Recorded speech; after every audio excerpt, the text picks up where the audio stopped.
जय श्री श्याम बेटा।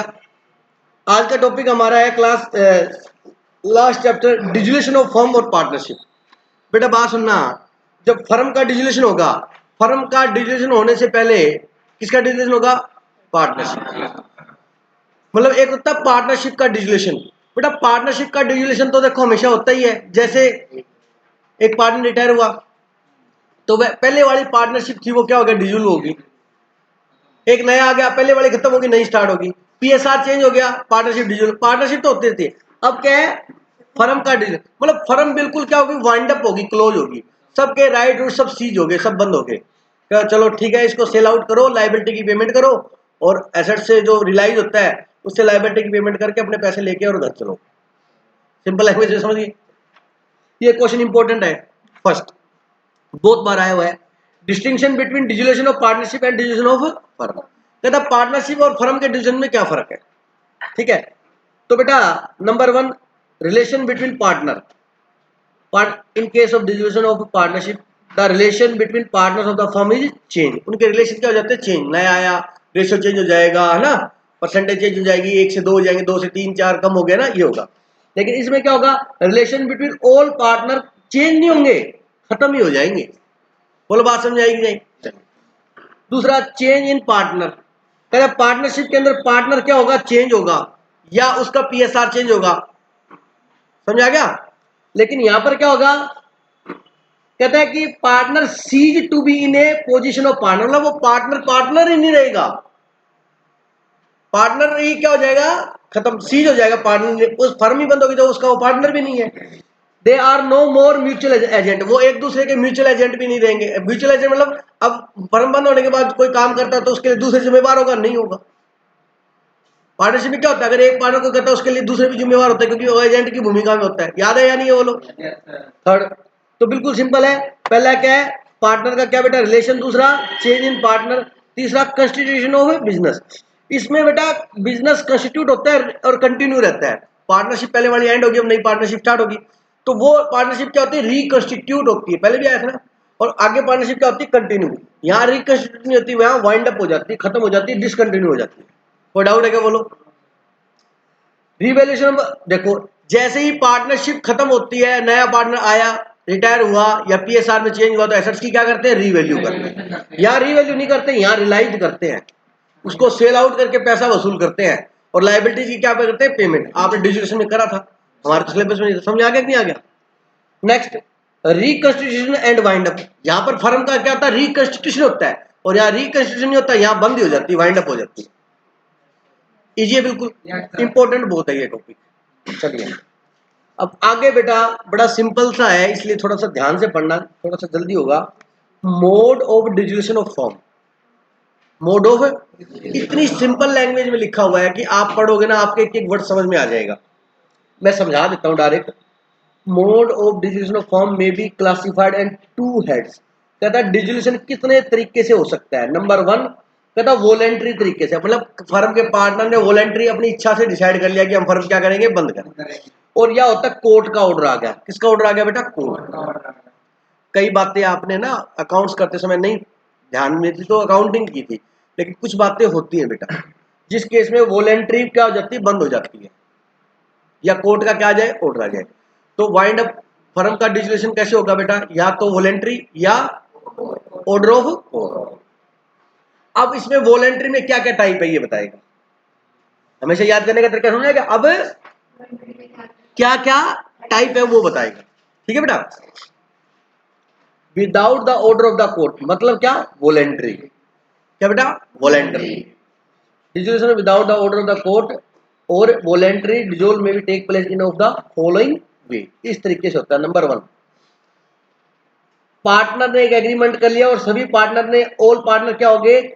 एग्री हो गए पार्टनरशिप का क्या करने के लिए? डिसोल्यूशन करने के लिए। बोलो बात समझ आएगी नहीं?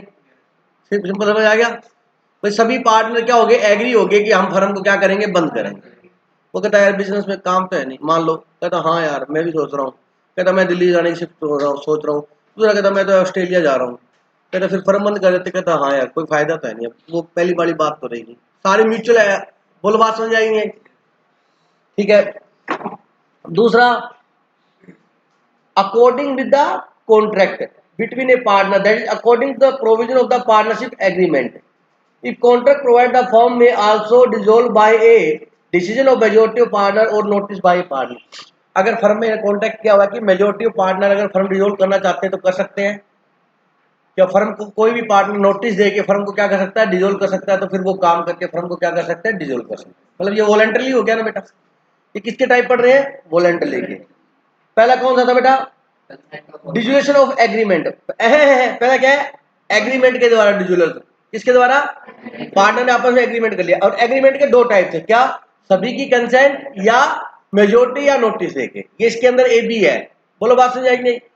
तो पहले हम पढ़ क्या रहे हैं, पहले देखो सिस्टम जरूर होना चाहिए। पहले हम पढ़ रहे वॉलेंटरी वाइंड अप, उसमें नंबर 1 एग्रीमेंट।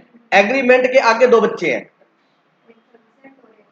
ऑल कंसेंट और मेजोरिटी या नोटिस। बोलो समझ आ गया क्या नहीं। अच्छा एग्रीमेंट, मतलब पहला क्या हो गया, एग्रीमेंट, उसके अंदर दो है, समझ। पहला क्या है, एग्रीमेंट। दूसरा क्या है, कंपल्सरी डिजुलेशन, इसमें 1 2 3 4 ऐसे है, समझ आ गया।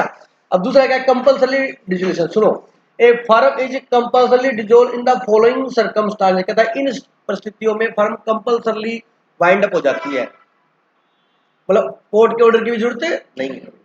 नंबर 1, सारे पार्टनर दिवालिया हो गए, एक साथ शनि की दशा लगी उनके, समझा गया, सारे ही पार्टनर क्या हो गए। दूसरा, जो बिजनेस वो कर रहे थे ना, वो बिजनेस ही अनलॉफुल हो गया। मान लो प्लास्टिक की पॉलिथीन बना रहे थे और भारत सरकार ने बैन कर दिया कि प्लास्टिक की पॉलिथीन नहीं बनाओगे, ना ही सेल। कई बार ऑर्डर आते हैं ना, फिर 2 दिन बाद शुरू हो जाता है काम। एक बार कोई हार्ड ऑर्डर आए तो बात बने कि प्लास्टिक थैली ही बननी ही बंद करवा दे। लोगों को बोलती है आप यूज मत करो, छोड़ो ना, आप वो फैक्ट्री को क्या कर दो, बंद करवा दो। कह दो अगर प्लास्टिक के बैग कोई बनाता है तो वो अनलॉफुल है। जैसे कहते हैं शराब अगर आप घर पे बनाते तो अनलॉफुल है, वो कहते हैं वो पकड़े गए, 2 ड्रम पकड़े गए, 3 ड्रम पकड़े गए। बोलो बात समझ। तो लोग बनाते हैं घर पे, जिसको अपने देश में हथकड़ बोलते हैं, समझा गए। तो अब गवर्नमेंट क्या करती है कि परमिशन नहीं देती कि कोई भी वाइन का मैन्युफैक्चरिंग करे अपने घर पे, समझा की। तो ऐसे मान लीजिए वो जो बिजनेस कर रहा था और गवर्नमेंट ने उस बिजनेस को क्या कर दिया, अनलॉफुल डिक्लेयर कर दिया, तो फिर फर्म क्या हो जाएगी। उसके बाद decision by happening of contingency subject to the contract between the partner, a firm dissolve the happening of any of the following contingency. Normally क्या होता है, अगर ये वाली हैपनिंग हो गई, मतलब ये वाली घटना हो गई है, तो फर्म अपने आप क्या हो जाएगी, डिसॉल्व हो जाएगी। अगर, सुनो ध्यान से, अगर पार्टनरशिप में ये लिखा हुआ है कि ये होने पर फर्म डिसॉल्व नहीं होगी तो फिर नहीं होगी। नहीं, अगर नहीं लिखा हुआ है तो नॉर्मली क्या होता है, इन सिचुएशन में फर्म को क्या माना जाता है, डिसॉल्व हुआ माना जाता है।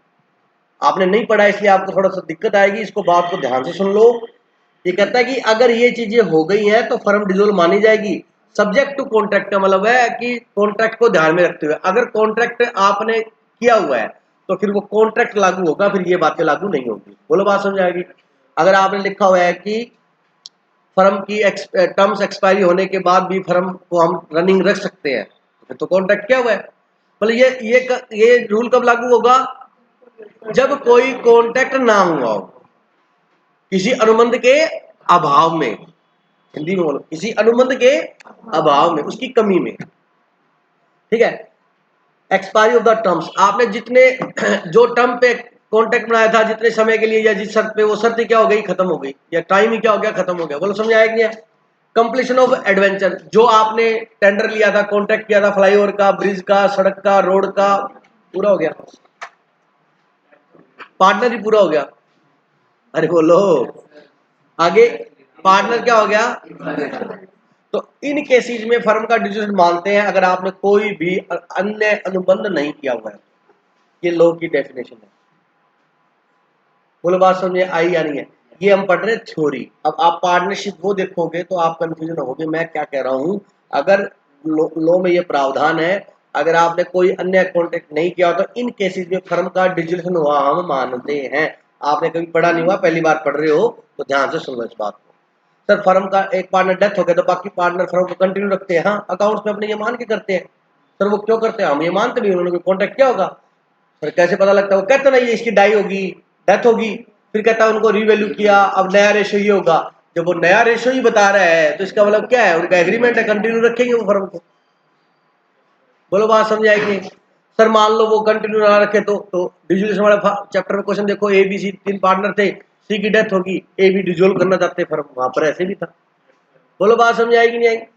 तो वहां पर अकाउंट्स में आप अपना अकाउंट्स होता है उसी अकॉर्डिंग करना, लॉ के अंदर ये प्रावधान है पूरे। तो किस आगे बात समझे।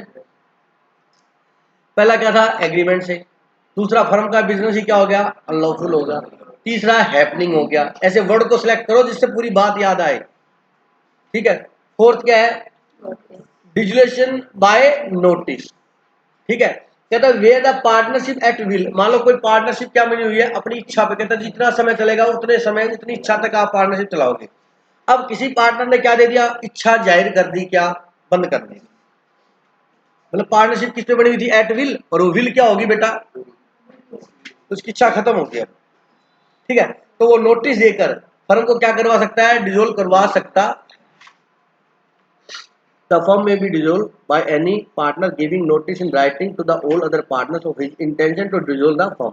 कहता कोई भी पार्टनर दूसरे पार्टनर्स को नोटिस देके अपनी इच्छा जाहिर कर सकता है फर्म को बंद करने।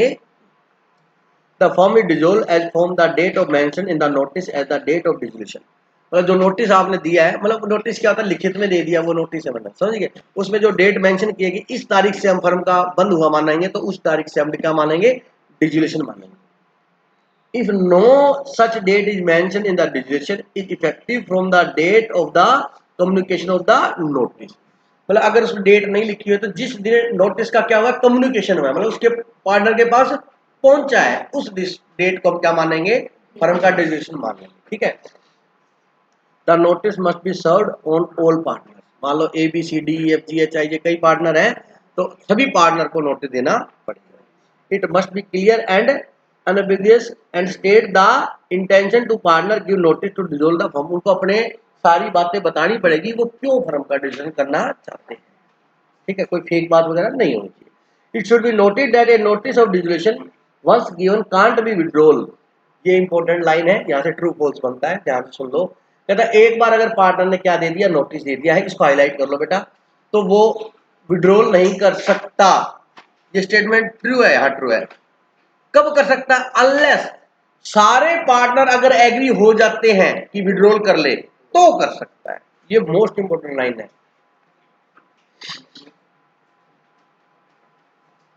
ये चार तरीके थे बेटा किसके, पहला क्या था, एग्रीमेंट, दूसरा अनलॉफुल, तीसरा हैपनिंग, चौथा विल पे है, नोटिस दे दिया। तो समझ आ गया। यहाँ पढ़ने से क्या होगा, हालांकि जी आप खुद भी पढ़ लोगे तो पढ़ोगे तो आप अखबार जैसा लगेगा, लेकिन यहाँ साथ साथ सिस्टम भी समझ में आएगा कि कैसे याद करना है। बोलो रिवीजन करते टाइम ऐसे बोलोगे, एग्रीमेंट, अनलॉफुल, हैपनिंग, चार बातें आ गई। आप लिखने में तो आप माहिर हो, ये चार ही नहीं आए तो क्या लिखोगे, क्लियर है। अब अगला आता है डिजुलेशन बाय कोर्ट। डिजुलेशन बाय मतलब कोर्ट ने फर्म का क्या करवा दिया, डिजुलेशन करवा दिया। सुनना जरा, where a partner has become in any where a partner has become in any way permanent by incapable of performing his duty as a partner, a suit may be filed before such court of for dissolution of the firm। कौन सा, पागल हो गया वो कोई partner, अपना point ढूंढ लिया तूने। देखो बेटा पहला क्या है, कोर्ट कब करवा सकता है, नंबर वन जब क्या हो, पार्टनर पागल हो गया तो कोर्ट ऑर्डर दे सकता है। बोलो समझ आ गया, बोलो बेटा, अरे बोलो। तो जो पार्टनर पागल हो गया वही कोर्ट में जाके कहेगा फर्म को बंद कर दो, तो पागल है, वो नहीं कहेगा, दूसरे पार्टनर कहेंगे, या उस पागल पार्टनर का फ्रेंड कहेगा। अरे बोलो, बोलो बात, ये लिखा है इसमें, पढ़ो, ये लिखा है क्या सेक्शन में, ये लिखा है ना, समझ आ गया। दूसरा क्या है, डिसीजन बाय कोर्ट कब करा सकती है, जब नंबर वन कौन सा, पागल, नंबर टू परमानेंट इनकेप, मतलब वो क्या हो गया, परमानेंटली डिसेबल हो गया, अंधा हो गया, बहरा हो गया, हैंडीकैप हो गया, कोमा में चला गया, सुनना हो गया, नहीं ब्रेकअप नहीं आता इसके अंदर, बोला नहीं, वो पंजाबी में है इसलिए बोला मत लेना प्लीज। आई बात समझे क्या? देखो, where partner have become any way permanent incapable of performing his duty as a partner, a suit may be filed before the court for decision of the form, such suit may be filed only by any other partner. मतलब जो जो incapable हुआ वो नहीं, क्या दूसरे। The partner suffering from incapacity can not be issue for dissolution, मतलब दूसरे पार्टनर कर सकते हैं। समझ आ गया? कहता है इनकेपेबिलिटी या इनकेपेसिटी में क्या आता है, पार्ट मस्ट बी परमानेंट। कहता वो जो इनकेपेबिलिटी हो क्या होना चाहिए, कहते सर पार्टनर बंद, फर्म बंद करोगे क्यों? कहता शुगर हो गया पार्टनर के, कर दे सर फर्म बंद करो, क्या क्या पार्टनर के पेट में दर्द है। परमानेंट क्या होना चाहिए, मतलब वो बीमारी उसकी परमानेंट हो गई। जैसे हार्ट का पेशेंट बन गया, ये छोटी बीमारी है, बड़ी बीमारी बोल, बड़ी है, बहुत बड़ी बोल दी तुम तो। समझ में आ गया क्या? मतलब वो वाला डीफ एंड डेम हो गया, अंधा बहरा गूंगा हो गया, ठीक है, पैरालिसिस हो गया। अरे बोलो, चलिए। Incapacity the partner must be permanent, it may be physical और मेंटल। क्या परमानेंट, वो जो बीमार हुआ है वो फिजिकली भी हो सकता है और मेंटली भी हो सकता है। For instant loss of eyes, hand, legs, hearing capacity etcetera. बात समझ आ गई होगी सबको। Incapacity of a dormant partner can not be ground for the, underline करो, अगर इनकैपेसिटी किस में हुई है, डोरमेंट पार्टनर मतलब स्लीपिंग पार्टनर में हुई है तो नहीं हो सकता। ये इंपॉर्टेंट बातें होती है, इनको अंडरलाइन कर लिया करो, हाईलाइट करो हाईलाइटर लेके। जिनके पास नहीं हो देव से मांग लो, देव हाईलाइटर दे बेटा बच्चों को।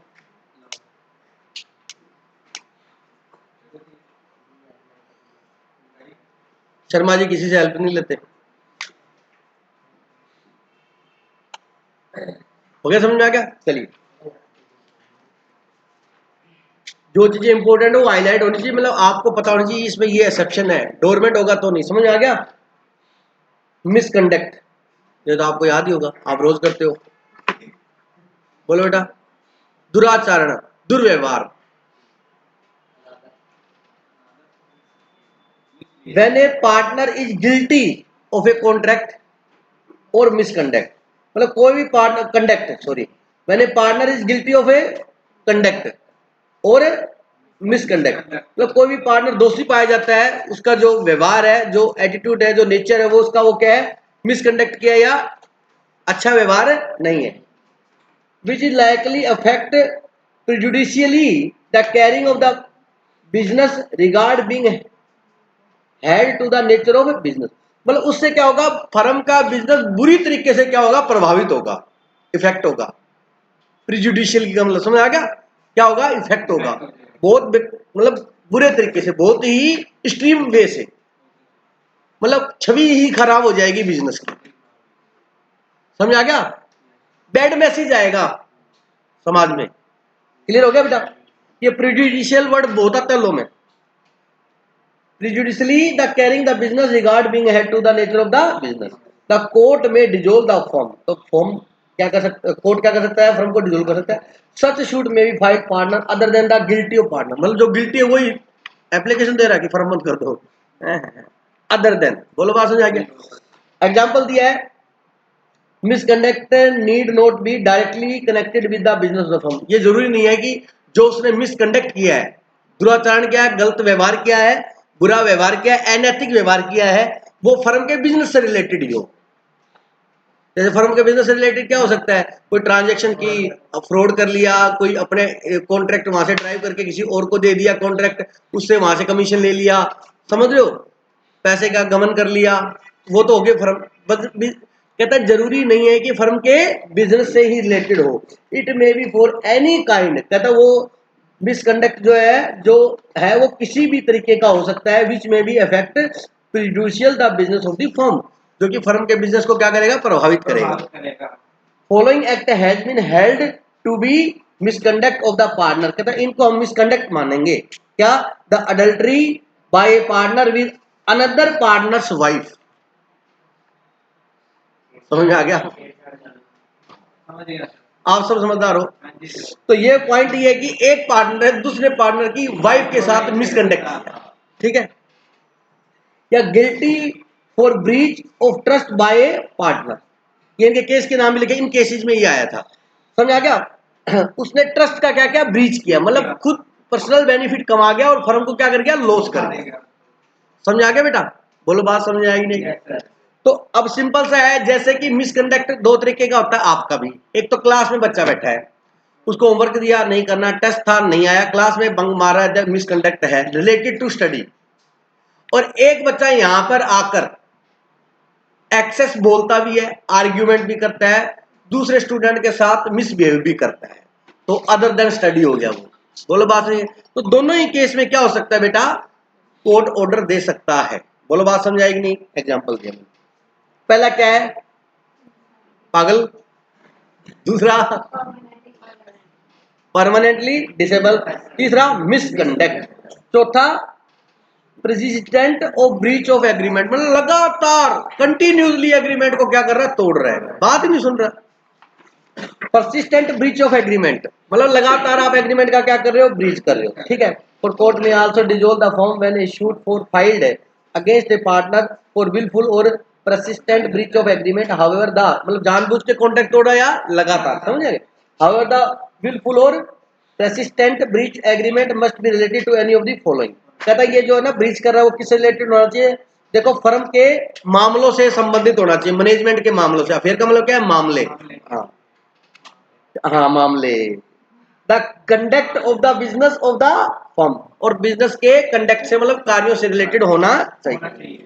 मोर ever it will also be deemed to be wilful और persistent breach of agreement if the partner conduct himself in the matter relating to the business that it is not reasonably practicable for the other partner to carry on the partnership with him। समझ आ गया, मतलब वो ऐसा भी लगातार continue misbehave करता है जो दूसरे पार्टनर के लिए प्रैक्टिकल नहीं है, और बार बार वो ऐसा कर रहा है, तो भी इसको हम क्या मानेंगे बेटा, लगातार ब्रीच ऑफ एग्रीमेंट ही मानेंगे। सेक्शन समझ आ गया। सबसे ज्यादा टेंशन तेरी होती है मेरे को लो के अंदर, क्योंकि तू शब्द को लेके बैठ जाता है। बात समझ आएगी नहीं आई, पहला बोलो पागल, दूसरा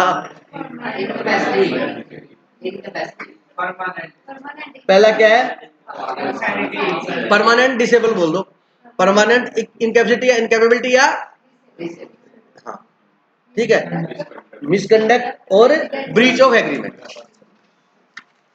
ट्रांसफर ऑफ इंटरेस्ट, ये इंपॉर्टेंट है। अगर कोई पार्टनर अपना हिस्सा अपना शेयर दूसरे पार्टनर को क्या करता है, ट्रांसफर, तो भैया मना हो सकता, तो दूसरे पार्टनर को ए बी सी है, सी क्या करता है, अपना शेयर कालूराम को ट्रांसफर कर देता है, नाम है पार्टनर का कालूराम, ठीक है। अब क्या हुआ, ए और बी की कालूराम से लड़ाई है बिल्कुल, वो कहता तू भूरूराम को दे दे, ठीक है। तो वो कहता नहीं मैं तो इसी को दूंगा, ये मेरा बेस्ट फ्रेंड है बचपन से, सारे गलत काम हमने मिलके किए थे। वो कहते नहीं, तो कहता भाई बिना बताओ, बिना उनकी परमिशन के वो ट्रांसफर कर सकता है, नहीं कर सकता, तो भाई वो कोर्ट ऑर्डर दे सकता है, ऐसे है इसको बंद करो दुकानदारी को आप, और खत्म। बोलो बात समझ आएगी। द कोर्ट में order the decision of the firm when A partner has transfer his interest in any of the following वे। मैं इस तरीके के देसी एग्जांपल, रफ एग्जांपल इसलिए देता हूँ कि दिमाग में थोड़ा सा ना सेट बैठ जाता है, तुम्हारे लेवल के हो। मेरे पार्टनर है transfer whole of his interest in the firm to the third party Bhururam Kaluram, sorry क्या है, Kaluram, where please where he has allowed his share to be charge under civil procedure code. ये हमारी बेटा सीपीसी है, सिविल प्रोसीजर कोड। एक होता है criminal procedure code, ये लॉ में है, जब अगर आप एडवोकेट बन रहे हो। ये क्या होता है मैं बता देता हूँ नॉलेज के लिए, सीपीसी और आईपीसी, ठीक है। क्रिमिनल सिविल प्रोसीजर कोड होता है कि कोई कोई जब केस होता है तो ये माना जाता है कि ये जो केस है वो किससे रिलेटेड, क्रिमिनल है या सिविल है। सिविल को बोलते हैं, क्रिमिनल को बोलते हैं आपराधिक, और सिविल को बोलते हैं दीवानी। हाँ प्लीज, ये हिंदी का वर्ड है, ठीक है। अब प्लीज सिविल और क्रिमिनल समझ में आ रहा है। जैसे आपने चेक कोई आप कार्य करते हो तो कई कार्य होते हैं क्रिमिनल, जिसमें क्रिमिनल माना जाता है जिनको, है ना, क्या माना जाता है, क्रिमिनल। अब जैसे क्रिमिनल के अंदर सजा होती है, जेल होती है, जो भी है, और एक सिविल होते हैं जिसमें पेनल्टी वगैरह होती है, वो इतना इलीगल नहीं होता, वो समझ आ गई मेरी बात? बोलो बेटा, जैसे आपने कोई कॉन्ट्रैक्ट ब्रीच कर दिया तो आप पे कंपनी देना पड़ेगा, पेनल्टी लग जाएगा, वो सिविल में आ जाएगा, ठीक है। और आपने किसी का कत्ल कर दिया, है ना, या आप मनी लॉन्ड्रिंग कर रहे थे, मनी लॉन्ड्रिंग समझते हो, काला सफेद, है ना, व्हाइट चिट्टा, जो भी है, फिर तो बड़ा ब्लैक पसंद है। आई बात समझ में क्या? आगे यहाँ तक कोई बोलोगे, कोई डाउट है क्या? तो प्लीज मेरी बात सुन लो यार प्लीज। जब क्रिमिनल केस होगा तो क्रिमिनल कोड ऑफ प्रोसीजर को फॉलो किया जाता है, उसमें वो सेक्शन लिखे हुए हैं, मैं जो कह रहा हूँ वो ध्यान से सुन लो। अगर क्रिमिनल होगा कोई केस तो क्रिमिनल की जो प्रोसीजर में सेक्शन बता रहे वो प्रोसीजर फॉलो होगा, और सिविल है तो फिर सिविल प्रोसीजर कोड का सेक्शन है वो फॉलो होंगे, ये होता है, ठीक है। चलिए सुना बेटा, when he had allowed his share to be charged under civil procedure code, when he has allowed to be sold the recovery of the land revenue, when he has allowed it to be sold, recovery of land revenue क्या होता है, किसी से मान लीजिए पैसा लेना है बैंक ने, या तो उसके लैंड रेवेन्यू की तरह पैसे ले सकते हैं, लैंड रेवेन्यू मतलब बकाया मानेंगे, अगर वो नहीं देता उसकी प्रॉपर्टी को क्या कर देंगे, अटैच करके उसका ऑक्शन करवा देंगे, जिसको कुर्की बोलते हैं हिंदी में, कुरक कर दी इसकी प्रॉपर्टी, क्या कर दी, कुरक कर दी, कुरक कर दी, जो भी है, अटैच करके प्रॉपर्टी, और उसकी वो बिड लगा के ऑक्शन में क्या नीलाम बोल देते हो जिसको, समझा गया, उस तरीके से रिकवर कर सकते हैं। Where he has allowed it to be sold in the recovery of any dues recoverable as arrear of revenue of land due to by the partners. बोलो बात समझाएगी नहीं आई? क्या समझा, दोबारा पढ़ो जल्दी से इसको, पहले पढ़ो इसको फिर बोलना, हमेशा बोलने की मत करो, पढ़ो इसको।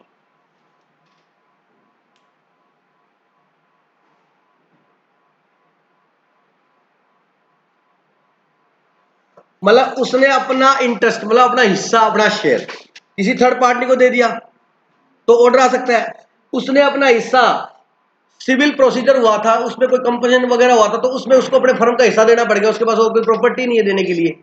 बोलो बात समझाई नहीं?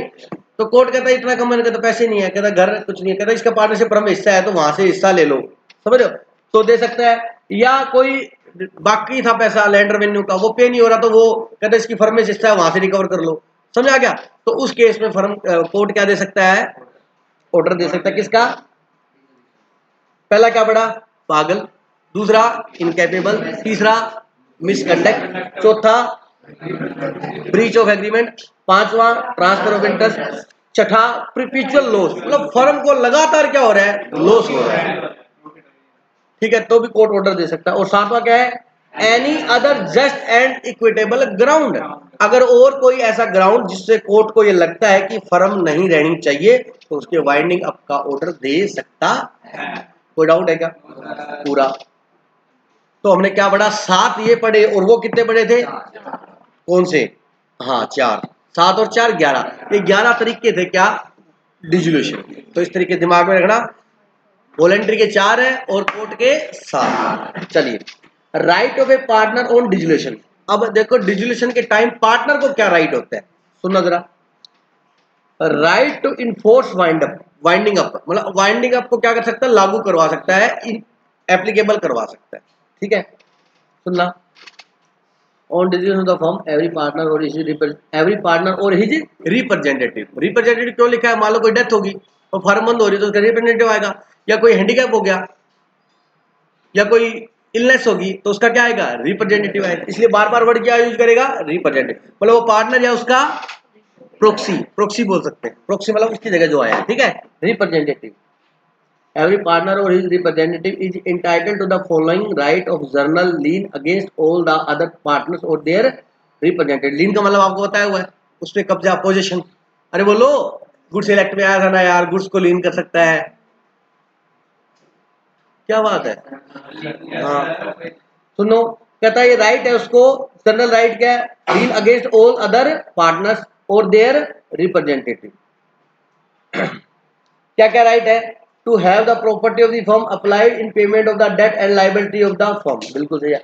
फर्म की जो क्या है एसेट्स है उसको यूज कर सकता है, अप्लाई कर सकता है फर्म के लोन और लायबिलिटी की पेमेंट में। बोलो सही है या गलत है? सही है। मतलब फर्म को रोक के रख सकता है। कोई पार्टनर आया कहता है यार ये लैपटॉप चाहिए मेरे को, मैं थोड़ा ले जा, कहता भाई साहब मेरे को पता है रख इसको, तो लैपटॉप ले जाके ये कहेगा है ही नहीं, गया, क्योंकि फर्म बंद हो रही है ना। तो पार्टनर क्या सोच रहे हैं, जो भागते चोर की, समझा क्या, जो आता है वही ले चलो। अरे बात समझ आएगी नहीं आई? तो वो कहता नहीं, उसको अपना पोजीशन अपना कब्जा रख सकता है दूसरे पार्टनर और उसके रिप्रेजेंटेटिव के प्रति, क्योंकि वो फर्म की एसेट्स फर्म के लिए यूज होगी। तो फर्म के एसेट से आप फर्म की क्या करोगे, लोन या लायबिलिटी की पेमेंट करोगे पहले। उसके बाद अगर उसके बाद बचता है, क्या बचता है, सरप्लस, तो वो किसका है, पार्टनर का। लेकिन वो भी कैसे लेंगे, सुनो, the to have the surplus distributed among the partner to their representative according to their right. कहता जो बच गया वो फिर किसका है, सरप्लस, वो पार्टनर का है, और वो उनके राइट के अकॉर्डिंग मिलेगा। किसके अकॉर्डिंग मिलेगा, राइट के अकॉर्डिंग। बोलो बात समझे। और राइट के अकॉर्डिंग मैं बताता हूँ कैसे मिलेगा।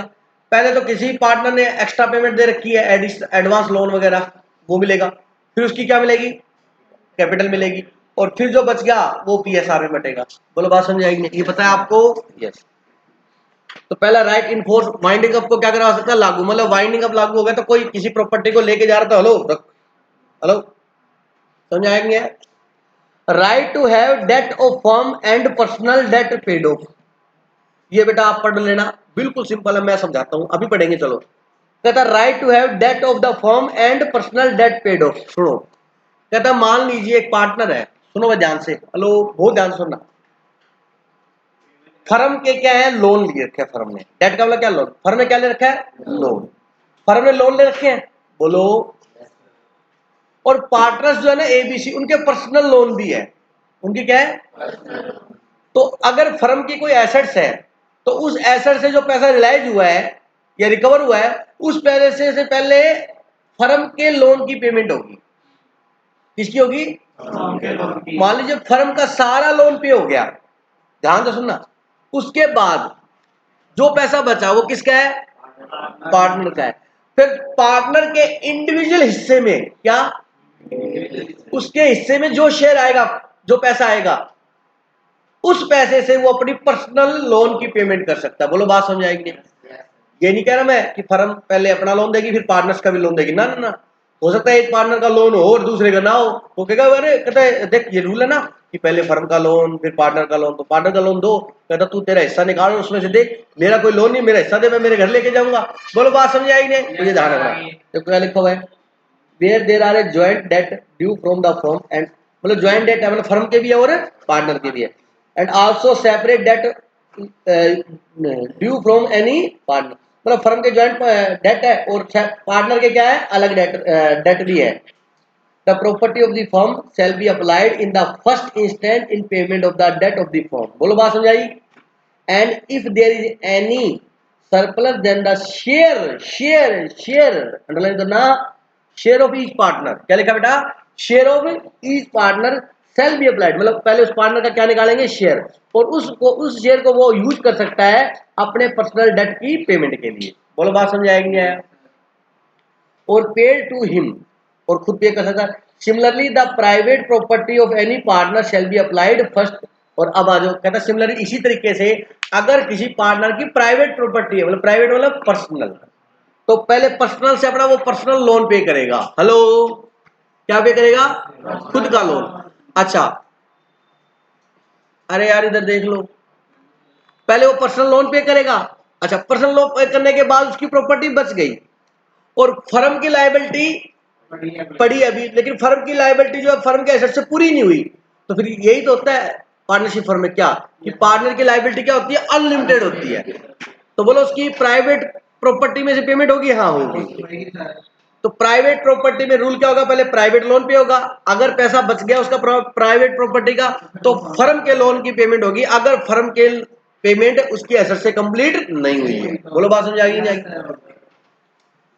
Similarly, by private property of any partner shall be applied first in the payment of his private debt and the surplus in the payment of the debt of the firm if any। अगर कोई बच जाती है firm की तो उसमें से वो पेमेंट हो जाए। बोलो बात समझ आ गई। Next, right to use of the name of the firm. देखो पार्टनरशिप फर्म होगी होगी खत्म तो कोई भी पार्टनर उस फर्म का नेम यूज नहीं कर सकता, कोई भी यूज नहीं कर सकता, सीज कर दिया जाता है। हाँ, अगर किसी पार्टनर ने उस फर्म का नेम परचेज कर लिया है, मतलब गुडविल के पैसे देके, प्रीमियम देके, तो फिर वो पार्टनर यूज कर सकता है। Right to use the name, कहता where any partner has bought the goodwill of the firm after distribution he shall have right to use. समझ आ गया? अगर उसने नेम खरीद लिया है तो कर सकता, नहीं तो वो नहीं कर सकता। Right to claim return of premium on partners on premature distribution. सुना होता क्या है, एक नया पार्टनर आया, भाई ध्यान से सुनो, हेलो, ए बी पार्टनर थे, सी आया, लोग थोड़ा इधर हो, नवीन तू थोड़ा इधर लास्ट में जा, बिल्कुल आप बता दो बस। ए बी पार्टनर थे, सी नया पार्टनर आया, सी को बोला पार्टनर ने कहा ये बोला, अच्छा गुडविल के पैसे लेंगे, कहता हाँ, तो प्रॉफिट में शेयर लेने के लिए क्या देता है, गुडविल ही देता है। तो उन्होंने गुडविल निकाली, एवरेज प्रॉफिट निकाल लिया 1 लाख, कहता नंबर ऑफ ईयर परचेज 5, मतलब ये प्रॉफिट अगले 5 साल तक होता। अगर ये लॉजिक आपको अकाउंट में ना बताया होता तो ये पॉइंट आपको यहाँ समझ में ना आता।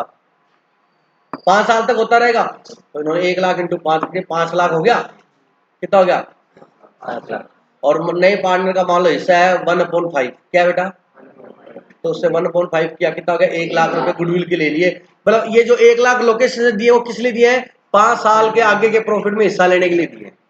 2 साल बाद फर्म बंद होगी, कोई ऐसी कंडीशन आ गई, फर्म ही क्या होगी, बंद होगी। ठीक है, फर्म बंद होगी, हिसाब किताब करने लगे, वो कहता भाई एक हिसाब मेरे को समझाओ, तुमने मेरे से गुडविल के पैसे कितने साल के लिए थे, कि ये प्रॉफिट हमारा अगले 5 साल तक होता रहेगा, बहुत बड़ा सपना दिखाया था, क्या हुआ, टाइम टाइम फिश, बात समझ आई।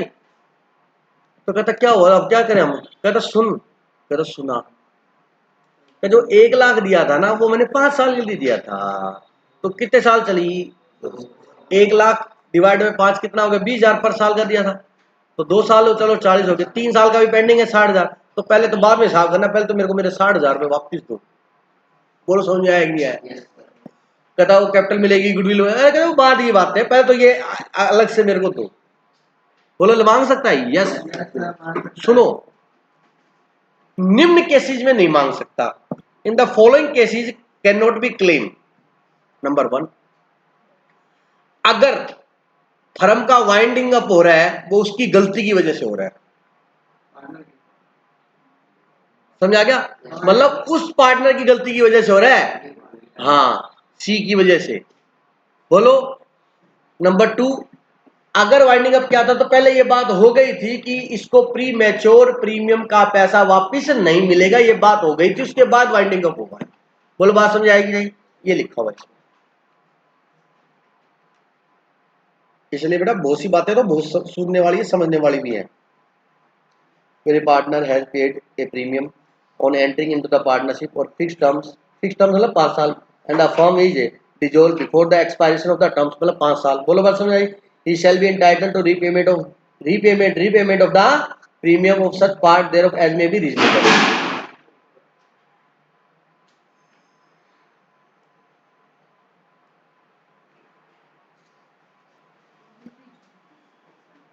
Premium or such part thereof as may be reasonable. The amount of refund of premium will be depend upon the two things. Hello, the terms of the please the terms upon which the became partner of the firm, the length of the time during which has the partner of the firm. मतलब समझ में आ गया, मतलब वो terms थी कि वापस मिलेगा, और जो उसका जो है लेंथ थी वो अभी पेंडिंग पड़ी है, मतलब पूरा नहीं हुआ।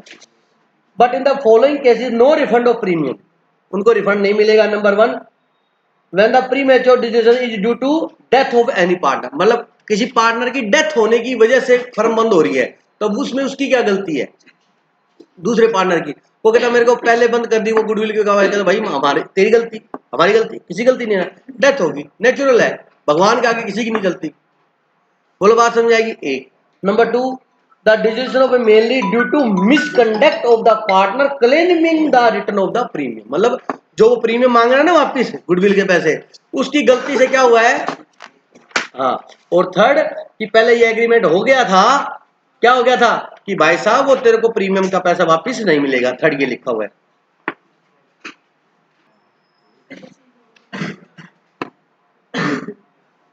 Right in case of fraud और मिस रिप्रेजेंटेशन। अब ये टॉपिक नंबर क्या है? 5। टॉपिक चल क्या रहा है? Right of partner in the case of dissolution. भूल मत जाना, है ना। अब कहता है अगर कोई पार्टनर क्या करता है बेटा? फ्रॉड करता है ना, या मिस बिहेव करता है, मिस रिप्रेजेंटेशन करता है, तो क्या है? सुनो, मेरे कॉन्ट्रैक्ट ऑफ पार्टनरशिप इज रिजाइंडेड। रिजाइंडेड का मतलब बहुत बार बताया था, क्या हो जाएगा? कैंसिल, खत्म। Partnership is rescinded on the ground of fraud और misrepresentation of any of the partner. The aggrieved partner, वहां होता था एग्रीड पार्टी, यहाँ क्या? Aggrieved partner is entitled to the following right in addition to his usual right. तो normal right के अलावा इसको ये एडिशनल राइट और मिल जाएंगे, जिसके साथ क्या हुआ है? अत्याचार हुआ है। बोलो बात समझ आई कि नहीं आई? Number 1, right of lien on surplus assets. मतलब किसी पार्टनर ने फ्रॉड किया, क्या किया?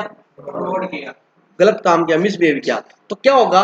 फर्म की एसेट्स का यूटिलाइजेशन किस में होगा? फर्म की डेट में और लोन में, लायबिलिटी में, हो गया। उसके बाद कोई एसेट बचती है तो उसको अपने पास रखेगा, तो पार्टनर सरप्लस को, सरप्लस में एक्सेस, एक्स्ट्रा, ठीक है, और उस एक्स्ट्रा को अपने पास रखेगा। जिसने फ्रॉड किया उसको नहीं देगा, पहले वो जितना वो पहले ले गया वो भी तो बात करेंगे अब। अरे बोलो ना। Right of lien on surplus asset, मतलब अपने कब्जे में रखेगा, अपने अधिकार में रखेगा। He is entitle to a lien on और ए राइट ऑफ रिटेंशन, मतलब रोक के रखना, रिटेंशन ऑफ द सरप्लस और assets of the firm remaining after the date of the firm has been paid. मतलब फर्म की लायबिलिटीज वगैरह की, डेट की वगैरह की पेमेंट करने के बाद अपने पास रोक के रखेगा। जो फ्रॉड हुआ है उसको नहीं देगा, समझा गई? और any sum paid by him for the purpose, अब ये इंपॉर्टेंट है, बहुत इंपॉर्टेंट लाइन है। For any sum paid by him for the purchase of share in the firm and for any capital contributed by him. ये अपने रफली पढ़ते हैं तो बच्चे को समझ में नहीं आती है लाइन, और ये लाइन इतनी इंपॉर्टेंट है, इतनी इंपॉर्टेंट है कि इसको लॉजिक तभी क्लियर होगा।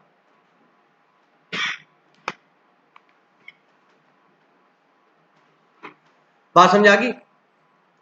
पढ़ो इस लाइन को, सुनो सुनो, मैं बता देता हूँ, टाइम वेस्ट होगा। Remaining after the date of the firm has been paid for any sum paid by him, उसके बाद जो पैसा उसने पे किया है, क्या किया है? पे किया है। For the purpose of share in the firm, मतलब फर्म में हिस्सा खरीदने के लिए जो पैसा उसने दिया है, मतलब समझ गए? क्लियर है? And for any capital contributed, और जो पैसे उसने कैपिटल में कंट्रीब्यूट किए हैं उसको ही लेगा वो अपने। सर उसको नहीं दे रहा भैया, वो फ्रॉड करके बैठा है, पहले ही पता नहीं कितने का गबन करके चला गया। अरे बात समझ आएगी नहीं आई? तो ये राइट मिलेगा। Right to subordination, he is also entitled to subordination to right to of a creditor of the firm is respect of any payment made by him towards the debt of the firm। दोबारा पढ़ो।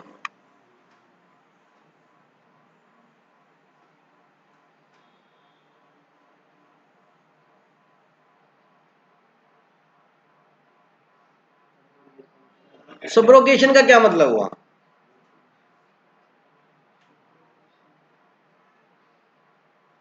Line पढ़ो, समझ में आ जाएगा। Exact meaning, firm की liability date को पे किया है तो फिर वो पैसा वो फर्म से पहले लेगा, ये मतलब है। पढ़ लो, अब आ जाएगा समझ में।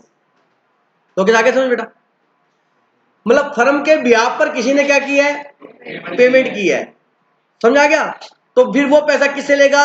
फर्म से लेगा, तो उसको पेमेंट होगी। ये राइट मिल जाएगा। बोलो बात समझ आएगी नहीं? चलिएगा। राइट टू बी इंडेमनिटीफाइड मतलब कंपनसेशन, अरे बोलो ना।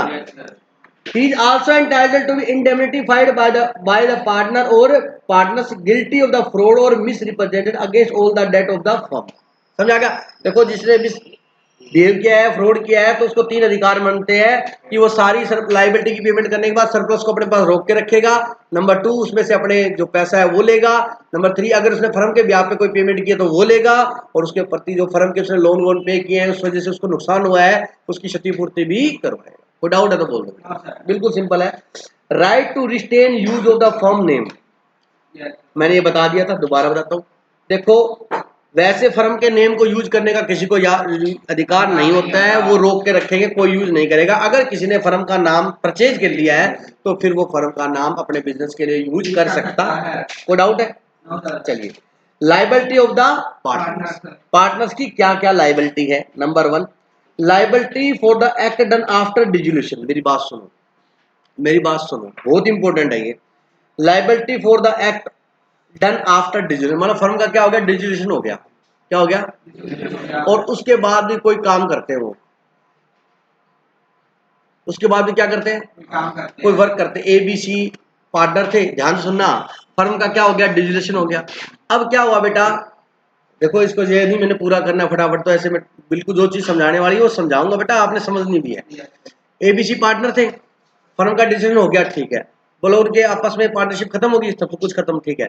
उसके बावजूद भी फर्म के नाम से कोई काम कर रहे हैं या खुद पर्सनल कोई काम कर रहे हैं, लोगों को भी नहीं पता इस बात का, तो बताओ उसके लिए उनकी जिम्मेवारी है। ए ने कोई काम किया उसके लिए BC की जिम्मेवारी है, हाँ है।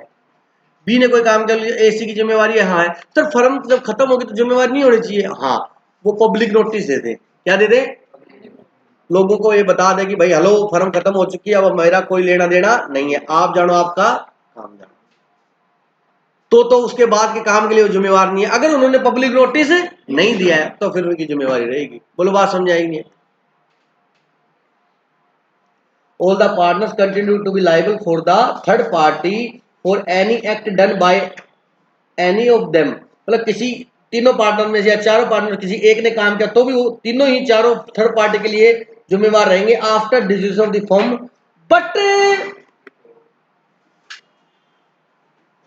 But before the public notice given to the firm, मतलब अगर पब्लिक नोटिस नहीं दिया तब तक, अगर पब्लिक नोटिस दे दिया फिर नहीं। बोलो बात समझ आई नहीं? However, if the dissolution is a consequence of, अगर डिसोल्यूशन किसकी वजह से हुआ है बेटा, डेथ की वजह से, एडजुडिकेशन इंसॉल्वेंसी की वजह से, या रिटायरमेंट ऑफ डोरमेंट पार्टनर या sleeping partner, he the state of such partner will not be liable for the act done after the date of which the CG to be partner। समझ आ गया? दोबारा पढ़ो।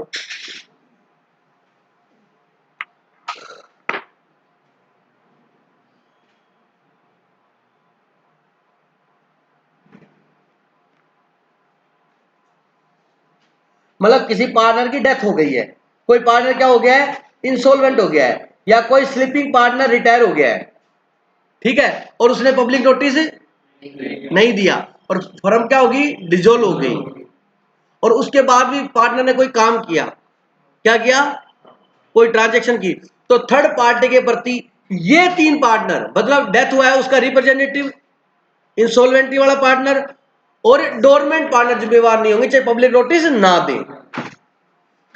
एक्सेप्शन आ गया ना? अगर firm के बंद होने के बाद कोई ट्रांजैक्शन करते हैं उसके लिए सबका जिम्मेवारी रहेगी जब तक पब्लिक नोटिस नहीं देते, एक्सेप्ट डेथ, स्लिपिंग और इंसॉल्वेंट। बोलो समझ आया नहीं? अब आपसे बोले कि डेथ हो जाती है और फर्म का डिसीजन होता है तो डेथ वाले पार्टनर का आफ्टर डिसीजन लायबिलिटी होगी? नो, वो एक्सेप्शन में कवर होता है। बोलो बात समझ आएगी नहीं? Next, continuing authority of partner.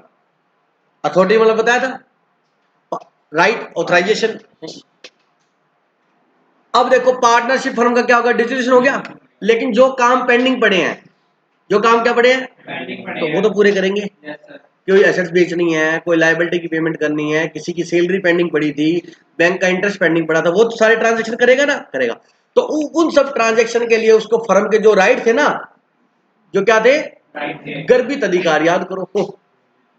अरे बोलो, इंप्लाइड अथॉरिटी थी, वो सारी रहेगी। इसका ये नहीं कि फर्म खत्म तो उसके राइट भी खत्म, खत्म है, लेकिन जो पेंडिंग काम है उन सब के लिए वो अपने राइट यूज कर सकता। बोलो बात भी सही है। तो फिर पेंडिंग काम पूरे कैसे होंगे? बैंक को कहता है बैंक हमारी फर्म खत्म होगी, बस हम लोन लोन नहीं देते, हमारे अधिकार राइट सब खत्म हो गए, ऐसे थोड़ा ना होता है। बोलो बात समझ आई नहीं? After the decision of the firm the authority of each partner to be bind the firm as well as mutual right and obligation of the partner continue so far as may be necessary of the following two purpose। number 1, winding of the, फिर मतलब firm को बंद करने से related जो काम है उसके लिए, और जो ट्रांजैक्शन क्या थी बेटा, इनकम्प्लीट पड़ी है उसको कंप्लीट करेंगे, उन सब के लिए वो राइट उनके रहेंगे। बोलो बात समझ आएगी? हाँ, कोई नया ट्रांजैक्शन या नया काम नहीं कर सकते। नेक्स्ट, सेटलमेंट ऑफ अकाउंट्स, ये इंपॉर्टेंट है, इसमें से क्वेश्चन आता है डिजुलेशन में से, इसलिए मैं बड़ा डिटेल में समझाया मैंने आपको। अगला क्या बेटा, सेटलमेंट ऑफ अकाउंट्स। देखो बेटा, सीधी सी बात है, मैंने बता दिया था फिर भी बता देता हूँ। Treatment of loss and deficiency of capital क्या है, अपने अकाउंट सेटल करते हैं, by bank, by reserve, by सब कर दिया, टू इधर रियल, फिर लास्ट में पेमेंट करते हैं। अब सुनो, कहता है loss including deficiency of capital shall be paid in the following sequence. कहते हैं सबसे पहले अपने क्या करेंगे, अगर पार्टनरशिप फर्म को लॉस हो गया है या डेफिशिएंसी है तो वो किससे लेंगे, अपने लोकेश पार्टनर से लेंगे। तो सबसे पहले पार्टनर के प्रॉफिट से रिकवरी करेंगे।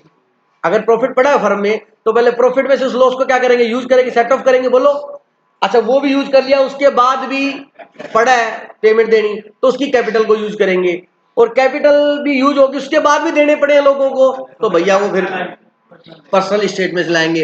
लेकिन ध्यान रखना, पर्सनल स्टेट में से जब लाएंगे ना तो वो पहले उनकी पर्सनल लायबिलिटी पे होने के बाद जो बचेगी वो थोड़ा सा जमा, बोलो बस इससे ज्यादा दिमाग मत लगाना, ये समझ लो एडवांस लेवल हो गया इसका। क्लियर है, अगर फर्म को कोई लॉस है, कोई डेफिशिएंसी है, लोगों के पैसे पूरे नहीं हुए तो कौन लाएंगे, पार्टनर। तो पहले तो पार्टनर का जो फर्म में प्रॉफिट पड़ा है वो यूज कर लो, दे दिया जी, फिर भी देने बाकी रह गए तो फर्म की कैपिटल यूज कर लो, फिर अपने घर से लेके आएंगे, क्योंकि फर्म में पार्टनर की लायबिलिटी क्या होती है, अनलिमिटेड होती है, मतलब जब तक वो सड़क पे ना आ जाए। चलिएगा, application of assets, assets of the, कहता है एसेट्स का यूज कैसे करेंगे भाई, आप बताओ। पहले एसेट्स की जो लायबिलिटीज की पेमेंट है थर्ड पार्टी वगैरह उसी को देंगे ना, ये कहता है पहले हम अपनी कैपिटल के पैसे लेंगे, ऐसे थोड़ा ना होगा। द एसेट, सर ये क्यों पढ़ा रही हो, तो हमें पहले समझा दिया था, तो टॉपिक का नाम है सेटलमेंट ऑफ अकाउंट, समझ आ गया। The assets of the firm, अब ये ब्रैकेट वाली चीज बड़ी इंपॉर्टेंट है, including any sum contributed by the partner to make the deficiency of capital. मतलब कहता है फर्म की जो एसेट्स है, कहता है इसके अंदर ये शामिल करेंगे जिस पार्टनर की डेफिशिएंसी थी या कैपिटल कम थी या लॉस उसके हिस्से में ज्यादा आ गया। मान लो उसकी कैपिटल थी 2 लाख, उसके हिस्से में लॉस आ गया 4 लाख, तो 2 लाख रुपए वो इंट्रोड्यूस करेगा, वो भी 2 लाख जुड़ जाएंगे किसमें, पेमेंट करने में। बोलो बात समझ आएगी नहीं आई। मान लो डिजुलेशन के टाइम रियलाइजेशन लॉस या रियलाइजेशन प्रॉफिट आता है ना, रियलाइजेशन लॉस इतना ज्यादा आ गया कि एक पार्टनर की कैपिटल ही नेगेटिव होगी, तो जितनी नेगेटिव उतने तो पहले लेके आएगा। अरे बोलो समझ आएगा नहीं आया। शैल be applied following manner, number 1, सबसे पहले किसकी पेमेंट होगी, बोलो बच्चों, थर्ड पार्टी की। In paying the each partner rateably what is due to him from the firm for advance as a distinguished from capital. मतलब किसी पार्टनर ने कैपिटल के अलावा कोई पैसा लेना है तो पहले वो मिलेगा। रिटेल, इसका मतलब रेटेबली का मतलब है न्यायपूर्वक, मतलब जस्ट एंड इक्विटेबल ग्राउंड पे, लॉजिकली, तर्क संगत रूप से, मतलब समझ आ गया। तो पहले एडवांस जो दे रखा है उसने कैपिटल के अलावा और कोई पैसा है तो पहले वो मिलेगा। बोलो, पहले पार्टनर की कैपिटल मिलेगी या पार्टनर का लोन मिलेगा, लोन मिलेगा। पार्टनर ने फर्म को लोन दिया हुआ है, पागल, ओ पागल, पागल, अरे बोलो, तो क्या दिया है, समझ में नहीं आया, पक्का। फिर पहले थर्ड पार्टी की पेमेंट, फिर पार्टनर ने कोई एडवांस दिया है वो, या पार्टनर ने फर्म के ब्याह पे कोई पेमेंट की है वो, उसके बाद in paying each partner rateably what is due to him on account of capital, फिर उसके कैपिटल के पैसे मिलेंगे अगर फर्म के पास है तो देने के लिए, और उसके बाद जो भी बच गया वो पीएसआर में बटेगा। किसमें बटेगा, पीएसआर। कोई डाउट तो नहीं किसी को। ये क्या है, सीक्वेंस ऑफ पेमेंट है, क्या है, और ये सीक्वेंस, ये दोनों सीक्वेंस याद रख लेना अच्छे से, और ये सीक्वेंस है लॉस को पे करने की, याद होनी चाहिए आपको ये। बोलो समझ आएगा। नंबर 1, नेक्स्ट, कहता है treatment of deficiency arising due to insolvency. कहता है अगर डेफिशिएंसी आई, मतलब पैसे की शॉर्टेज होगी फर्म में, किस वजह से, पार्टनर क्या हो गया, इंसॉल्वेंट हो गया, क्या हो गया। अब ध्यान से सुनना, मैं ये पढ़ा तो दूंगा। मान लीजिए फर्म का डिसीजन हो गया तो हमने क्या बनाया, रियलाइजेशन अकाउंट। रियलाइजेशन में बहुत भारी लॉस आ गया, मान लो ए बी और सी की कैपिटल थी, ए की कैपिटल मान लो 10,000 थी, छोटा एग्जांपल ले रहा हूँ, बी की कैपिटल मान लो 15,000 थी, और सी की कैपिटल कितनी थी, 20,000। अब ए के हिस्से में लॉस आ गया 50,000। बी के हिस्से में लॉस आ गया 50,000 और सी के हिस्से में 50, मान लो 1-1 उनके पार्टनर है, 50,000 आएगा। ए की कैपिटल थी कितनी शॉर्ट होगी, डेफिशिएंसी होगी ना। तो अब वो पता है फर्म वाइंडिंग अप होने से पहले 40,000 लेके आएगा, अगर आपने पार्टनरशिप का डिसीजन ढंग से पढ़ा हो तो। नहीं, डिसीजन हमारे सिलेबस में नहीं है अकाउंट्स में, लेकिन मैं थ्योरेटिकली बताता हूँ, अकाउंट्स को छोड़ दो एक बार। भाई उसकी डेफिशिएंसी, उसकी कैपिटल है कितनी 10, उसके हिस्से में लॉस कितना आ गया, तो उसके हिस्से में डेफिशिएंसी कितनी होगी 40, तो 40,000 वो कंट्रीब्यूट करेगा फर्म को, बोलो करेगा नहीं करेगा। और वो 40,000 जो कंट्रीब्यूट करेगा वो फर्म अपनी लायबिलिटीज की पेमेंट करने में क्या करेगी, यूज करेगी। ये ऊपर लिखा हुआ था ब्रैकेट में, यूज ऑफ एसेट्स में लिखा हुआ था ना, क्लियर है। अच्छा 40,000 ए ने दे दिए, बी की कैपिटल कितनी थी 15,000, बी ने 35,000 कंट्रीब्यूट कर दिए, सी की कैपिटल कितनी थी 20, और लॉस कितना आया 50, तो सी कितना कंट्रीब्यूट करेगा, सी इंसॉल्वेंट हो गया। कहता ही नहीं मेरे पास तो पर्सनल एसेट, कहता हूँ पर्सनल लोन ही पूरे नहीं हो रहे, वो एप्लीकेशन लगी हुई कोर्ट है मेरी, तो अर्जेंट इंस्टॉलमेंट की एप्लीकेशन लगी हुई है। अब उसकी जो डेफिशिएंसी है ना कितनी 30, वो कौन बियर करेगा, ए और बी। ये तो पार्टनरशिप होती है, पार्टनर कमाना सोरा थोड़ा ना है, अरे बोलो। तो वो कौन बियर करेगा, अब लड़ाई ये हुई ए और बी किस रेशियो में करेंगे, पीएसआर में, प्रॉफिट शेयरिंग रेशियो में, ना ना बाबा ना, तेरे वाले रूल लगेंगे, पार्टनरशिप के रूल लगेंगे। सुनो सुनो पूरा सुनो, ए और बी कंट्रीब्यूट करेंगे, ये आंसर बिल्कुल सही है। कौन कितना देगा, जो उनकी कैपिटल है डिजुलेशन के टाइम आफ्टर ऑल एडजस्टमेंट, क्या बेटा, हालांकि मेरे वाले एग्जांपल में कैपिटल तो नेगेटिव होगी थी उनकी, ठीक है, फिर भी उनकी क्या है कैपिटल, मान लो ए के हिस्से में क्रेडिट साइड जोड़ी, क्रेडिट साइड में क्या आता है उसकी ओपनिंग कैपिटल रिजर्व याद है, उधर लॉस, और मान लो ए की कैपिटल, फॉर एग्जांपल ए की कैपिटल आई 25,000, कितनी आई, और बी की कैपिटल क्रेडिट जोड़ के डेबिट करा गया 30,000, तो 25 और 30 का रेशियो क्या बन गया 5:3 आफ्टर ऑल एडजस्टमेंट। तो उसके लॉस को उस रेशियो में, कैपिटल के रेशियो में बांटेंगे, जो कैपिटल उनकी क्या थी एट द टाइम ऑफ डिजुलेशन थी। और कैपिटल कैसे निकलेगी, जो उनके खाते में क्रेडिट हुआ वो जुड़ जाएगा और जो डेबिट हुआ वो लेस, उस कैपिटल के रेशियो में निकलेगी। ये इंग्लैंड के केस में डिसाइड हुआ था, गार्नर वर्सेस मरे। आपके सीबीएसई में नहीं था, नॉर्मली कुछ नहीं होता, कहता गार्नर वर्सेस मरे रूल लागू नहीं होता है, तो फिर पीएसआर में बांट देते हैं लोग उसको, किसे बांट देते हैं, और अगर गार्नर वर्सेस मरे, ये पार्टनर के नाम थे गार्नर, मरे और विल्किनस, 3 पार्टनर थे, और विल्किनस क्या हो गया था, इंसॉल्वेंट हो गया था। पौंड में उनकी बैलेंस शीट थी, मेरे को सब याद है, लेकिन छोड़ो इसका कोई यूज नहीं है। अरे रुको तो सही है, मैंने लिखा है, मेरे को पता है केस का नाम दिया चलो, गार्नर वर्सेस मरे और विल्किनस, विल्किनस इंसॉल्वेंट हुआ था, तो गार्नर वर्सेस मरे का केस चला था, वो कहता पीएसआर में बांटो, वो कहता कैपिटल में, तो कोर्ट ने डिसाइड किया था किसमें बटेगा, कैपिटल के रेशियो। तो क्वेश्चन में कई बार आपने किया होगा कि गार्नर वर्सेस मरे रूल लागू होगा तो कैपिटल के रेशियो में लॉस बढ़ेगा, अगर रूल लागू नहीं होता तो किसमें बढ़ता है, प्रॉफिट शेयरिंग रेशियो में। बोलो समझ में आ गया, खत्म हो गया। There also case where the partner become, अब मैं रीड करना रह गया, मैंने सारा समझा दिया। Become insolvent and the nothing or part of deficiency of his capital can be recovered from his personal assets। मतलब वो इंसॉल्वेंट हो गया और उसकी पर्सनल एसेट्स में से कुछ भी नहीं मिला, हो सकता है 30 डिफिशियंसी थी, उसकी पर्सनल एसेट्स में से 5 मिले तो 25 डिफिशियंसी रह जाएगी। बोलो बात समझ आएगी नहीं। In such a case the solvent partner, मतलब जो इंसॉल्वेंट नहीं हुए, जो सोलवेंट है partner, are bound to contribute make up such deficiency, मतलब वो डेफिशिएंसी को पूरा कौन करेंगे, ए और बी करेंगे। But the question is that what, question क्या है, proportion of the partners are bound to be contribute make up such deficiency, मतलब किस रेशियो में करेंगे, किस प्रपोर्शन में करेंगे। This question was settled by the decision given in the well known case Garner versus Murray. कल इसका decision Garner versus मरे में सेटल्ड केस है, इसमें आया हुआ है। द प्रिंसिपल मतलब laid down this decision as under, इस प्रिंसिपल ये निकल के आया था, solvent partner should be contribute the deficiency of capital in their profit sharing ratio, मतलब उनकी कैपिटल के रेशियो में बांटेंगे, किसमें बांटेंगे, कैपिटल, ठीक है। The solvent partner should bear the loss, sorry सुनो, solvent partner should contribute to the deficiency मतलब loss of capital in their profit sharing ratio, मतलब क्या, अगर उनको लॉस हुआ है, डेफिशिएंसी हुई पार्टनर को, तो वो अपना अपने बांटेंगे बेटा। अगर the solvent partner should bear the loss of deficiency of capital of insolvent partner, क्या बेटा, in the ratio of their agreed capital. बोलो बात समझ आएंगे।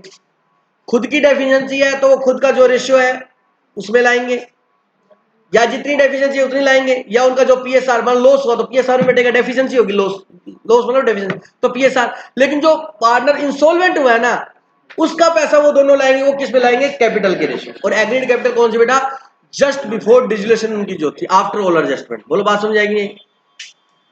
Treatment of goodwill in setting the account the firm, goodwill का treatment क्या होगा, कहता है अकाउंट का सेटलमेंट करते समय सीधी सी बात है, अगर गुडविल सेल हो गई है तो उसका जो पैसा आएगा वो फर्म में आ जाएगा। In setting the account of the firm after dissolution, the goodwill shall subject to contract between the partners. He include the in the assets. Assets में क्या की जाती है, शामिल की जाती है, and it may be sold either separately along with other property of the firm. Firm के साथ अलग प्रॉपर्टी के साथ भी बेच सकते हो, या उसको अलग से भी बेच सकते हो। और फर्म की वैल्यू जीरो है तो बेटा गुडविल उसकी जीरो होती है। पार्टनरशिप में डिसीजन में देखा होगा गुडविल आती नहीं थी, क्योंकि वो जब गुडविल होती तो फर्म बंद थोड़ा ना होती। अगर है तो भी क्या हो जाएगी, जो पैसे आएंगे वो फर्म में आ जाएंगे। वो डाउट है क्या? उसको आप अलग से भी बेच सकते हो और बाकी एसेट्स के साथ भी सेल आउट कर सकते हैं। ये चैप्टर हमारा खत्म हो गया। कौन सा? Dissolution of partnership. और हमारी पार्टनरशिप एक्ट भी खत्म हो गया। कोई डाउट है किसी को? कितनी क्लासें लगी पता आपको? 4, एक पहले लगी थी। और मैंने क्या बोला था आपको, 4 से 5 दिन का है पार्टनरशिप, और डिटेल्ड में पढ़ाया है।